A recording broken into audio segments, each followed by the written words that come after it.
AFN Boralimari Facebook page আৰু মই বৰ্তমান উপস্থিত মৰিগাঁও জিলাৰ লাহৰীঘাট উন্নয়ন খণ্ডৰ শৈবৰগাঁও পঞ্চায়তৰ অধীনস্থ খেৰকটা গাঁৱত আৰু খেৰকটা গাঁৱৰ ৰমজান আলীৰ বাসগৃহত আজি আমি আহি উপস্থিত হৈছোঁ।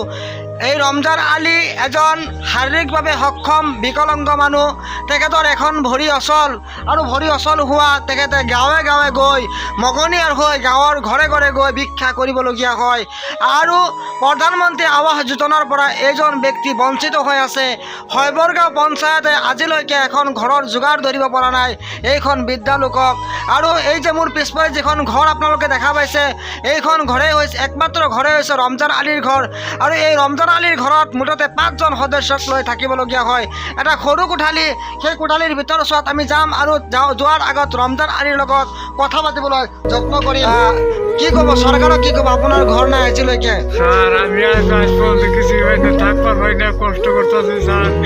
দয়া করে আমাদের থাকবার ব্যবস্থা করুন স্যার। আমরা বাড়ি নাই, সুবিধা নাই, মাত্র একটা বাড়ি কিনতে আমাদের বাড়ি ঘর করে থাকতেছে কাকের কাছে নদীর বৃদ্ধা লোকৰ চকুৰ পানীৰ মূল্য কিমান হ'ব পাৰে?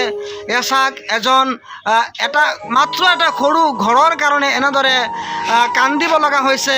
দিনটোৰ দিন তেখেতে গোটেই দিনটো ঘূৰি ফুৰে আৰু মগনীয়াৰ হৈ ঘূৰি ফুৰি এইদৰে ল'ৰা ছোৱালীক পোহপাল দিবলৈ মানুহৰ ঘৰে ঘৰে যাবলগীয়া হয়।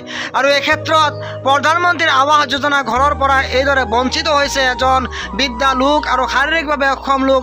এই একমাত্ৰ ভৰসা, তেখেতৰ একমাত্ৰ ভৰসা হৈছে এইটো লাঠি। এই লাঠিৰে গোটেই অঞ্চল জুৰি তেখেতে অহা যোৱা কৰে।